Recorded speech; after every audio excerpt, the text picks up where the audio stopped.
Okay, so we are doing the topic, or we're going to start the topic of it's called Tikkun Haguf in Tefilah, and that's, I don't know if that's the Rambam, if he coined that phrase, or if that's actually a halachic thing. So we're going to start by reading the Rambam.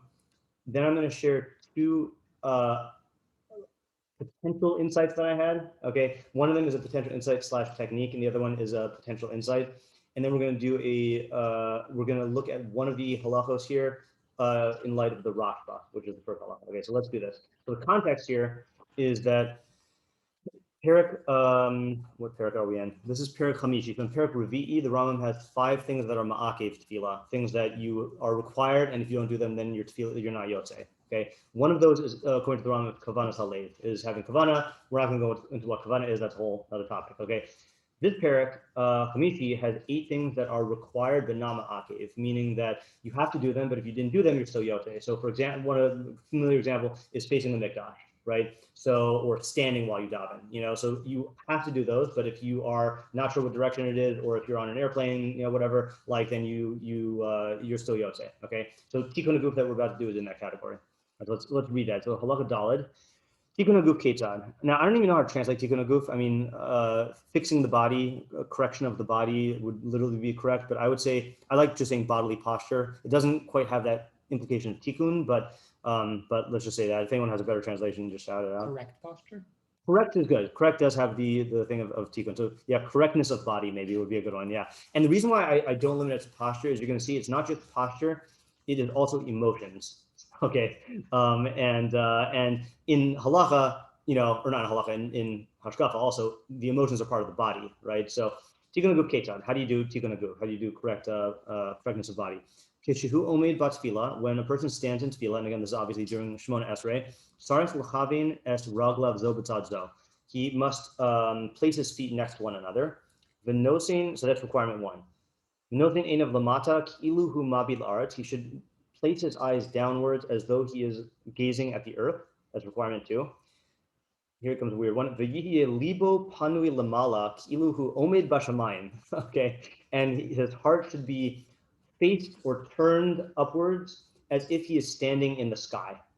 Okay, and I say standing in the sky as opposed to standing in heaven, because I'm assuming that the Rambam is using Shemaim the way that it's used in like the Tanakh, like sky, like, Shemaim in arts, Okay, so whatever that means. Umaniach yadav al libo kfusin, and he should rest his hand on his heart clasped. Hayamanis al hasmalis, his right hand on his left hand. V'omed ke'eved lifnei rabo, and he should stand like a servant in front of his master. So again, because it says Eved, then Rabo here means his master, not his Rebbe. Be'ema v'yira v'pachad, in awe, fear, and dread, fear, awe, whatever synonyms you want to use. V'lo yaniach yadav al chalatzav, and he should not place his hands on his hips. Okay, or his waist. All right, so that's Tikkun Haguf.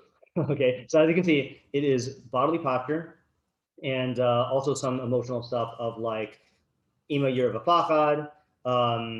It doesn't say Omed. Well, okay, Omed ke'eved lifnei rabo. I mean, unclear what you have to feel the Ema Yira v'pachad, but like standing with that like look, or that whatever you want to call it. All right, so that's the halacha itself. Okay, now what we intend to focus on tonight is the halacha about the feet and the halacha about the hands. But as I said, first I'm going to just tell you two. One is an insight / technique. And the second one is a possible approach, okay, that I want to explore. This is the whole reason I'm taking up the sugya. So I wrote about this last week on my blog. I'm not at all claiming that this has anything to do with the purpose of this halacha, but it is a function of the halacha. All right. So I was reading in this book by Brach about mindfulness, and she was talking about, and this, if you've ever done any sort of meditation, this is a common thing in meditation. That so she says in her style of meditation, the path to mindfulness begins with concentration, a one-pointed focusing of attention. It's difficult to be mindful of your experience if your mind is lost in a continuous stream of discursive thought. And here's the line. So first we collect and quiet the mind by directing attention to a sensory anchor. Okay, now this might mean following the breath. That's a very common thing in meditation, is just paying attention to your breath. Or scanning the body for sensations. That's another common meditation technique of scanning your body, of just like allowing yourself to feel what's going on in various parts of your body. Or listening to sounds. Just being aware of what sounds are going on, et cetera, et cetera. with practice, whatever anchor you choose can become a reliable home base for your attention. Like a good friend, it will help you to reconnect with an inner sense of balance and well-being. So I read that right before davening one day, and I was like, I'm sure you've had this experience also. You're davening Shemona Esrei, and you might start off with good kavana, and then you suddenly like wake up and you're in modim or something like that, you know? And the thing is you don't catch your mind wandering, you know? And so it wanders without realizing. So I said, I wonder what would happen if I'm standing in Shemona Esrei and I use Tikkun Haguf as my sensory anchor. Okay, so I stood there, and before I started davening, I just took note of the sensation of my head looking down, the sensation of my eyes looking downward, the sensation of my right hand on my left, the sensation of my left hand on my heart and feeling my heart beating, the sensation of my feet next to each other and like my feet in my shoes. Okay, and I set that intention. And then the most amazing thing happened, and I've done this now for 2 weeks, not every Shemona Esrei, but every Shemona Esrei that I've intended to do this, it's worked. And what happens is I'll be davening, and when I start off like this, my mind will start to wander, and then it'll feel like falling off of a balance beam and then bouncing off of a trampoline back into kavana. Okay. Hey, you guys here for this year? Yeah. Okay. So we were just doing. I'll catch you up on the relevant part. Yeah, please. Thank you. Yeah. So the subject is Tikkun Haguf, which is bodily posture during davening. Rambam says, for all intents and purposes, we're going to be focusing on his feet together. He holds your hands over your heart, and you're looking down. Your heart is directed upwards, and you're standing like an Eved in front of your master in a state of fear. So I was giving not an explanation, but just something I discovered reading a book about mindfulness, something called a sensory anchor, where you pay attention to what's going on in your body and are just sensorily aware of it, and then it keeps your attention from wandering. And so I noticed. Not that this has anything to do with the halakha, but I noticed that when I did this before Shemona Esrei, whenever my mind would wander from my kavana, I would become aware of my body and then bounce back into kavana. So try it and see if it works for you. You know, it has nothing to do probably with halakha, okay? But it is a function that is useful. All right, that was insight number one. Now this next one, I came to this 37 minutes ago, so I couldn't find it in the book. I also had read this book called The Body Keeps the Score, which is about trauma. And in one chapter, he talks about this method of curing trauma, or not curing trauma, of helping people get over trauma that involves role playing in spatial, they call them like tableaus, where you act out things from your past that were traumatic and you designate people to play certain roles. And he explains the whole neuroscience. I didn't have time to find where it is, but that the point that I found interesting was that your brain processes things differently when you put yourself in physical positions. Okay, and this one line here that I had highlighted, which I found is this technique gives you permission to feel what you feel and know what you know. One of the essential foundations of recovery. So I was thinking about this. This came to me last night when I was davening Mariv, and when I bowed. Okay, we had just done shir in the morning in Mishlei about the idea that basically everything that happens to you is dependent in one way or another on God as the cause, you know, through causality, whether through laws of nature or hashgacha. And so when I just almost as a fluke, when I bowed and said Baruch and or Baruch Atah, and was cognizant of the fact that Baruch means that you're the source of all good, somehow the combination of the bodily posture of bowing while simultaneously thinking of the idea caused the idea to register in a different way. And I was like, I used to think of bowing as purely like symbolic of subservience to God, but I didn't really think about the fact that you might process the idea differently if you're thinking about it in conjunction with a posture. Okay. Are we supposed to really find supposed to say God is You're gonna have to put me on that later. Yeah. No, you got me. You got me too. I mean, I don't know. Why I call God Hatova Metiv. You know, that's something. You know? But yeah, all right, I want to hear about that later on. All right. You're done with a sitter, though. Say it again. You're done with a sitter. You can't do the hands. Yeah, then you can't do the hands thing. Yeah, we'll see based on the Rashba if there's a way to salvage it. Okay. So this just came to me like right before shir. But the theory is going to be like this. We're going to read through a Pirush of the Rashba, okay? Assess it on its own, but then ask ourselves afterward, does that have anything to do with my like sudden theory?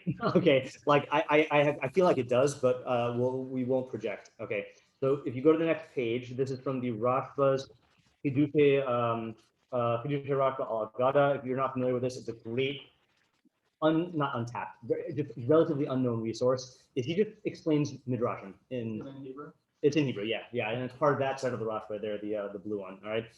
So on the larger text where it says Yud Beis, Amar Rabbi Yossi Rabbi Chanina Mishum Rabbi Eliezer Bar Yaakov Ben Yaakov Hamis Palel Tzarech Sheyichaven Es Raglav.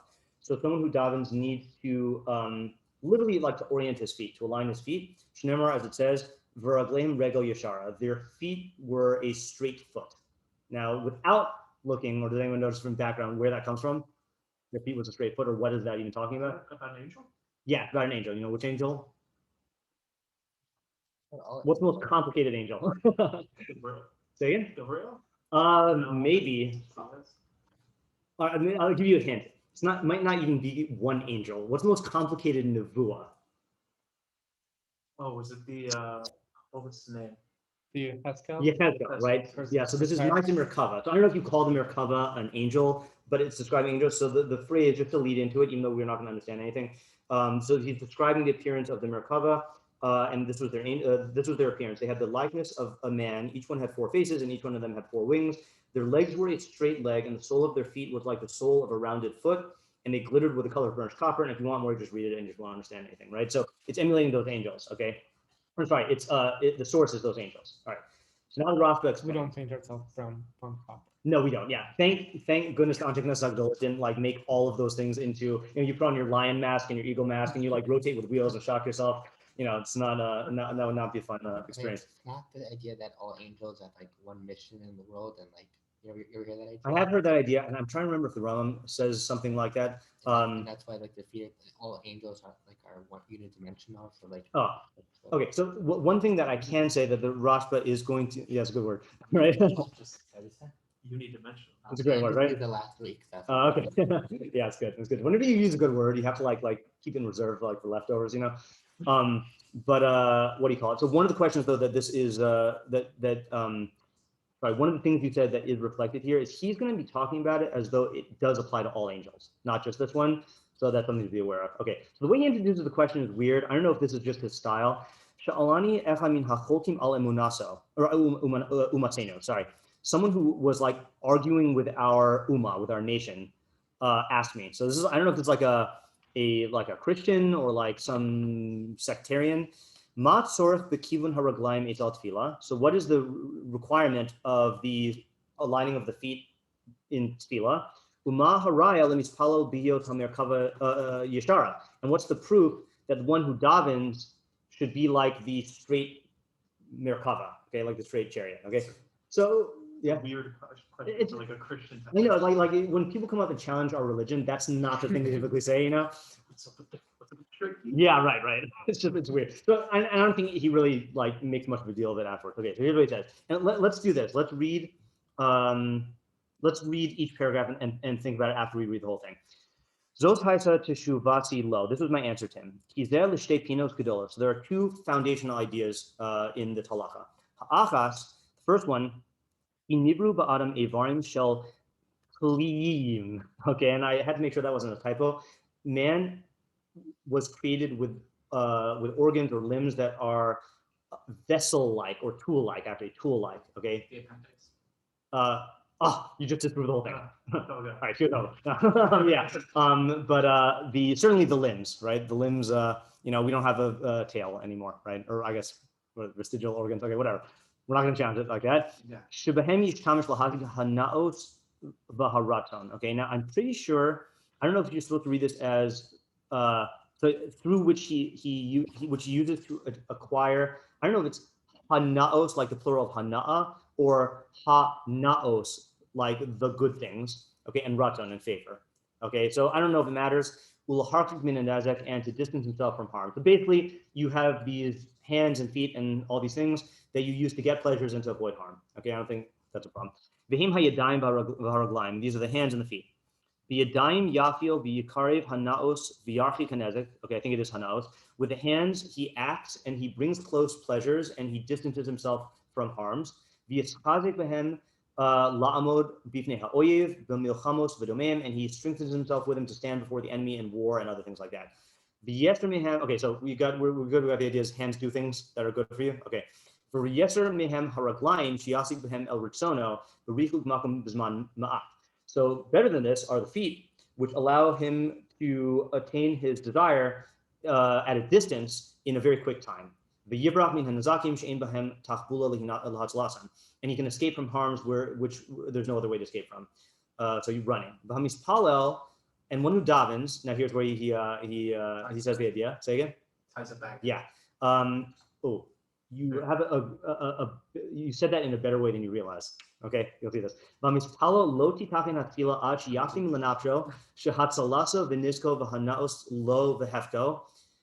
lo behem tachbula b'hasagasam o b'bricha mehem zulati im yazrenu hakel yisbarach v'akol talui b'rtzono yisbarach. Okay, so just translate that long sentence there. It is not proper for the person who davens to daven until he precedes to his soul, or like prefaces in his soul, that his salvation and his harm and all the benefits and their opposites, he has no strategy of acquiring them and no way to flee them without the help of God. And everything is dependent on his will. I don't. Okay, so because he hasn't tied it in yet. Okay, I jumped the gun. He hasn't tied it in. But just before we go to how he ties it in, are we good with the idea that you can't accomplish anything without Raton Hakel, or we need to discuss that? You gotta translate that. Okay, without there's no way to accomplish what you're doing, pleasures or pains, without the will of God, without God willing it. And by God willing it is either in terms of the laws of nature that he set up, or if you're in the realm of divine intervention, then in terms of that. I mean, if we don't accept that, then you're pretty much just denying religion. Yeah, that's true. Yeah. I kind At of. that point, I don't think you should be talking about feet. Yeah, exactly. Yeah. I mean, unless you're one of those weird people who oppose the religion based on the feet thing, you know. But now that we know that's a category, you know. I'm talking about this guy. Yeah, right. So I'll give you an analogy though that I can't remember who gave this analogy to me. So like, if you were, let's say you play a video game, okay, and you beat it, right? So you feel like you take credit for it, and certainly you did like exercise an amount of free will to be able to like, or whatever you want, without getting free will. You use your willpower to like, you know, play the game, right? But the thing is that had the game designer designed the game differently in a harder way, or if the actual like functioning of the hardware didn't work, you would not be able to beat the game. So like you are engaging in it as a free willed being, but all of the success is impossible without it being made possible by the one who designed it and continuously allows it to function. I wouldn't call this success thereby of the game developer. That was ultimately you. Right. So you were the one who actualized the success, the potential for success that he created there. And I think I quoted this in Mishleh's shir this morning in this week's parsha. There's the famous thing of you shouldn't say kochi v'otim yadi asali asachayal zeh, that my might and the strength of my hand made me this wealth. Rather, you should say Hashem is the one. You should remember Hashem. He is the one who gave you the ability to make wealth. So it doesn't say that he's the Ron points out. It doesn't say he's the one who gave you wealth, because you actually did make the wealth, but he gave you the capacity, both like the talents and the strengths and the possession of free will to be able to use that. So yeah, you caused it because you're a free willed agent, but the one who allowed all of those things the one who allowed your exercising of free will to result in success is God. So we credit to him. Say again? So we credit it to him. So we credit him, yeah. So why doesn't he just give it to us from square one? Why doesn't he give us wealth from square one? Keep moving the scope back. Yeah, we can learn Eov if you want, but just not in this year, yeah. Okay, all right. So now he ties it to our halacha, okay? In order to settle this into our minds and establish this into this awareness into our souls, or this trait into our souls, a person needs to make its feet next to each other. Lirmuz sharaglav asuros, to allude to the fact that his feet are bound. That's why I said ties it in is the thing. His feet are almost like tied together. V'nistalka mehem hatnua livroach minizakav, and he is withheld from him the movement, the ability of movement to flee from harm. And same thing, it's removed from him the ability to achieve his desires without the help of God. Okay, the kaka hayadayim, so too the hands, ukamosha amru, as they say, Ploni ba'idan ritzcha pachar yade v'tzali. Now, our Gemara, if you look at the footnotes, you don't have to, has a slightly different thing. It says Rava would clasp his hands and daven. Okay, his version of the Gemara said Ploni at a time of anger would clasp his hands and daven, but it seems like the Rambam Paskins, we do this all the time.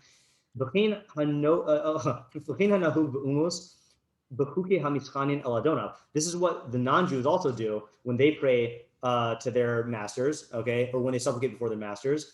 They put their hands together and supplicate. That this is what they're intending. Okay, I don't know if he's really including this because he was talking to like a non-Jew, and I don't know if he means Christians praying like this, or if he means, because he does use the word Adonav, which I don't know if that means like when you're supplicating before like your like human master, you know. But people, I mean, when they beg, right? People do this, not even like Christian prayer, you know. So he's saying they do it for this reason. What was the question at the beginning of the mass? Is why do you put your feet together, and how do you know that this comes from the angels, or what does this have to do with the angels? Very classic rabbi. So it's not actually challenging. It's more like inquisitive. Yeah. Even though he characterized him as a challenger. So Machavin yada. Oh, I just read it. Oh, Shemar atum kilu yadav asuros. So you're demonstrating as though your hands are bound. The einlo ezer bilti im yasig ritono, and there is no assistance unless God wills it. Umipnei shaharaglayim. We'll talk about this as soon as I read this last sentence. Umipnei shaharaglayim ne'ezar behem yoter bivroach min hanezek ubirdov acharanaos. And since the legs are more instrumental in fleeing from harm and chasing after pleasure, hitzrichu l'chavin osam b'shat tefila. So then you need to orient them at a time of tefila, ulekvana hazosha amarti, for the reason that I said. So basically, just in our own words here. So he's saying basically, in reality, you can't do anything without God's will. So in tefillah, you put yourself into a bodily position of not being able to do anything, which is your hands are restricted in their motion and your feet are restricted in their motion.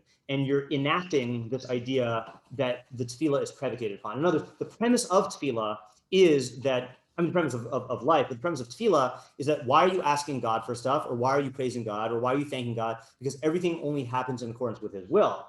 So if you really want to drive that home, or as he says, liyashiv hadas hazo v'likboa benafsho, to establish in your soul, you involve your body in it and act that way as well. Okay. I get it. The thing is, you could also have like an inactive leg while still keeping them apart.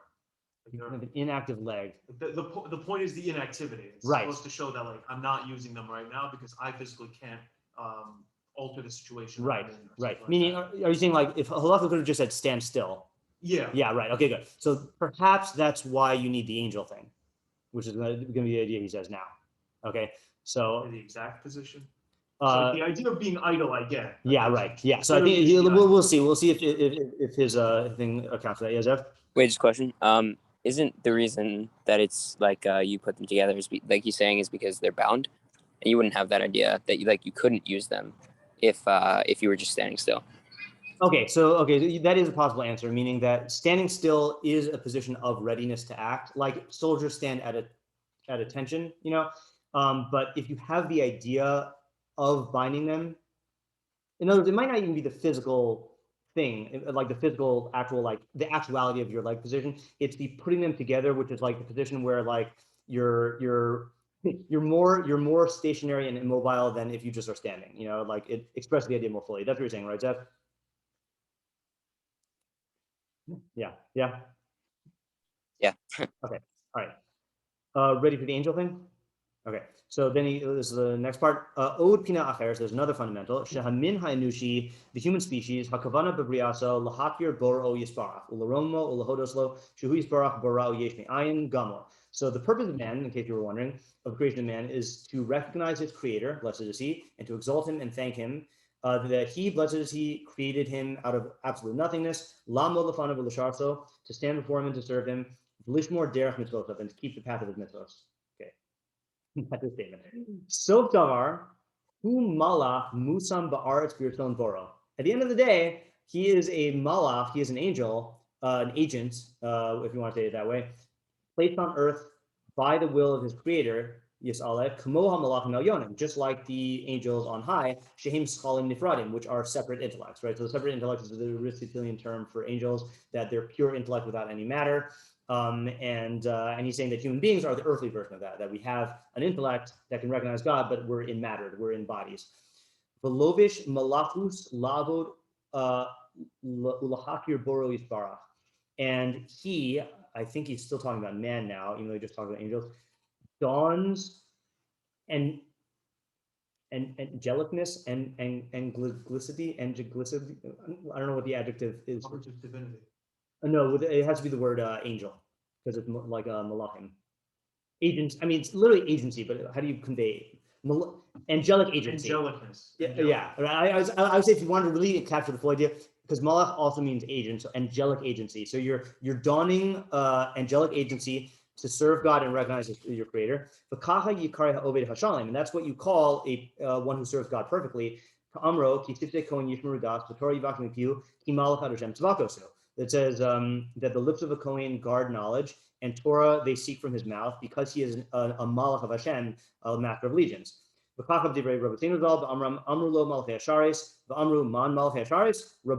some Gemara somewhere that says the ministering angel said, and who are these ministering angels? The rabbis. Okay, he hasn't said the idea yet. All he said so far, man is the earth angel. Okay, the being who was created to serve and recognize God, like the angels on high, but they're pure intellect. We're intellect in bodies. Okay, now he says a word thing, and then he explains the idea. V'da ki milas regel mishutaf. The word regel is a homonym, or it's a equivocal term. Okay, I mean it means two things. Hushem l'kliyat nua. It is a name for the vehicle of movement. Al bohin raglo, like on the big toe of his foot. Al raglo, over his foot. Hushem l'siva, and it's also a term for movement, or sorry, for causality. Okay, l'regel hamalacha means at the pace of the livestock. It's a weird concept. This is a better one. God bless me because of you. So regel means feet, and it also means cause. Okay, umizeh, and maybe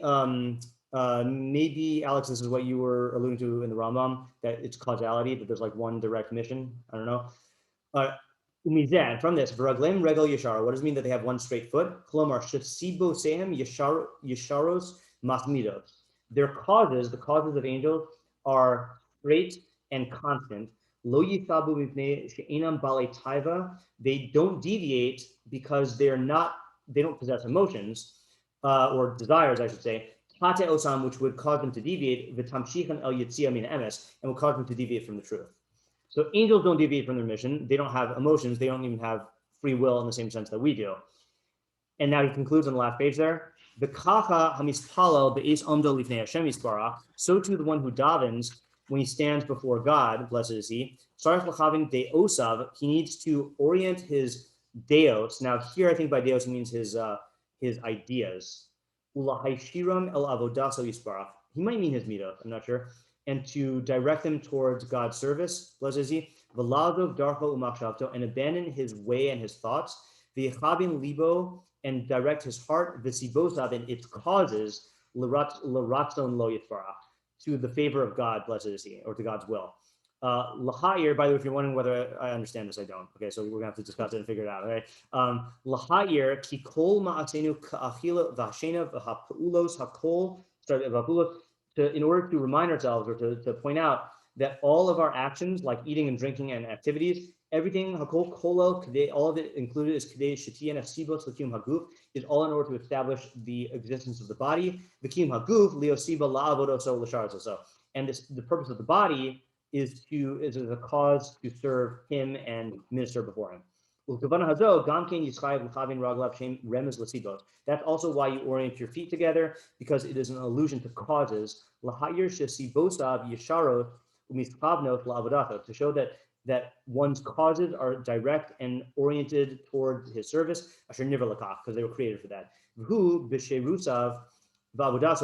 And they are straight in his service and avoda. And they're similar to the divine chariot, whose causes are, he loves that phrase, yesharos masmidos, straight and permanent. As it says, their feet are a straight foot. So we understand what you got out of that? And I'll tell you what I got out of that, and we'll figure out what we didn't figure out. Anyone want to summarize what they got out of that? We should keep our causes straight. Yeah. That's Whatever that is. Okay. Yeah, that's regel is word for leg and cause. okay. Good. So the starting point really is the previous idea had to do with our actual legs, right? That our actual legs are the cause of motion. This one has to do with a play on words, or not a play on words really, but like a dual meaning of the word leg. Leg means cause. So when you're thinking to yourself and you put your feet or your legs together, you should be thinking, I got to get my causes in line. And what does causes in line mean? Sounds like he's saying causes in line means that everything within you that is a cause, like your decisions, your activities, that towards eating, drinking, doing your activities, should be regel yeshara, should be straight, like the angels, which means that it's directed towards your one purpose. And just as their one purpose is to know God as pure intellects, our purpose is to know and recognize God as human beings with physical needs. I feel like the same terminology doesn't apply to a language like so much older, so much different than English. Yeah. Staying in line and say, oh, it's in this language, it's in line, therefore in English. Yeah, this one is harder to implement. Yeah, this is like I don't think it follows at all. yeah. That reminds me of the what do you call it? The the siman the things we eat on Rosh Hashanah, like the simanim, like the apples and honeys, like the classic one, and there are a bunch of them. So there are all those things that you say beforehand, And so this is a long time ago, Rosh Hashanah, we asked the Rosh Yeshiva, like, what's the idea behind this? Because obviously it's not like a superstitious magical thing. So the idea was that you want to create, at the outset of endeavors, if you create a positive association and you think about certain ideas, then you can psychologically characterize the entire endeavor like that. So at the beginning of the year, when you're having a fresh start, then you do certain things to put yourself in the proper psychological frame of mind. And if you look at the things that you recite, the things are all like puns, essentially, in Hebrew. So what he said, if we speak English, then what we should do is we should come up with our own English equivalents of it, because the Hebrew just doesn't do it psychologically. The Yiddish certainly doesn't do it psychologically if you're. But you're doing that in English after you translate that from the Hebrew language. Yeah, that's why I'm agreeing with you. I'm saying that it doesn't work as well. But I guess the only way that we can get to it is if we knew biblical Hebrew well enough to the point where when we saw the word regel, we thought foot or cause, and that became an association. And if you thought of your own feet as raglayim, then it would work. But yeah, it's not as the other idea is a very like easy to relate to symbolic physical idea, but this other one is linguistic. The Rashba didn't come from a place where Hebrew was a spoken language. No, but he did come from a place where familiarity with biblical Hebrew was ingrained, and so that's probably why it's more effective. So it might not be that we can really implement this, but let's just summarize then the upshot of the whole thing. So what are you thinking when your hands and feet are together? So primarily, you're thinking to yourself that in reality, outside of davening, nothing you do can succeed without God's will. So it's as if your hands are bound. No matter what you want to do, it's hakol b'yedei shamayim includes mir shamayim. Everything is in the hands of heaven except for fear of heaven, and you can't act without being in line with the will of God. So in Tefilah, where you're engaging in an activity specifically to recognize that by praise and request and thanks, again, praise being that God is the cause of all things, request in the sense that only he can fulfill my desires, and then thanks in terms of recognizing he was the cause in the past of everything that happened to me. You are embodying that idea to make it real to you, okay? And secondarily, you are reminding yourself of what your purpose is, which doesn't really seem like a Tefilah idea, essentially. I mean, it's appropriate to Tefilah, but it's not like it doesn't feel like as intrinsic of a Tefilah idea. But reminding yourself of your purpose, that you have all your causes should be in line with your mission or your purpose as a human, which is to recognize God, just like the angels do. That's what the Rashba says. Okay. So now, any questions on that before we go back to speculating? I feel like most of it's speculating already. Oh yeah, fine. Before we go back to my speculating. So according to my speculations, all right, so going back to what I said in the beginning, when you are standing like this in Tefilah, you can definitely use bodily posture as a sensory anchor, okay? And what I said experientially that I had, the experience I had is that if I'm davening and my mind starts to wander, I will I will anchor myself in the sensation of my feet being together and my hands together and my hands on my heart. But what I can now do is insert this idea of the Rashba into that space and remind myself of these ideas, which now is not only taking the loss of kavana as like, now I'm doing more than just repairing the loss of kavana. I'm also reminding myself of these essential ideas in Tefilah. The question is, will I be able to do it?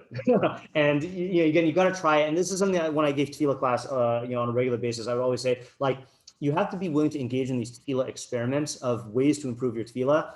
And you have to give yourself a significant time period in which you endeavor to experiment with that. Meaning, like, say, I'm going to try this out for 2 weeks, and then try it. And either it works or it doesn't work, or it works, but you can't keep it up. So then it's not for you, But just trying it out once is really not going to change anything drastically. So like trying it out is something that I would encourage us to do.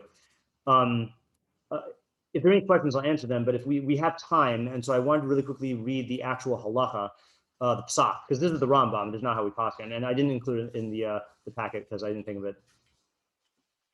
Where is like shuckling? Where does shuckling come from? Yeah. So it's interesting with shuckling because there's there are historical speculations, and then there's also like post facto justifications.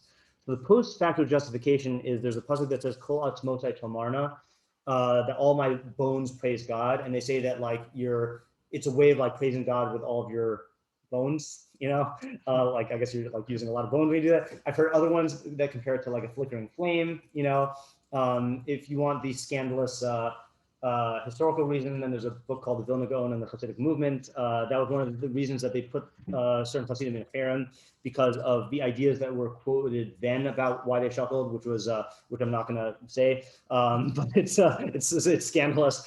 I heard something about it trying to see the book of the person in front of you. I'm not sure how credible that is. That sounds that's very funny. You mean like, yeah, right, yeah, that's even less credible. But yeah, okay. So I want to read this again. I apologize, I didn't make copies, and it's going to take too long to find copies. So this is in the Aruch HaShulchan, okay.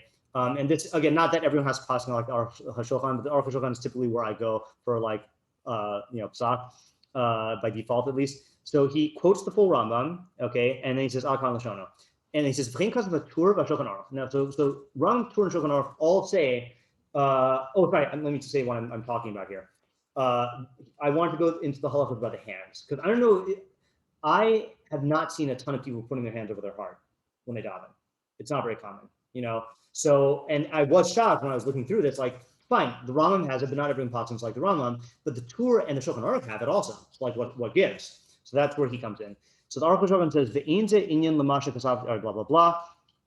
Okay, he's just saying this is not something that he's talking about elsewhere. Okay, here we go. He says that Aval Bakan Hanacha Ba'alma Hayimayis Al Smai. So you put your hands over your right hand over your left. Omen Lifnei Melech Derech Hachna'a. Like standing before the king by way of submissiveness, okay? And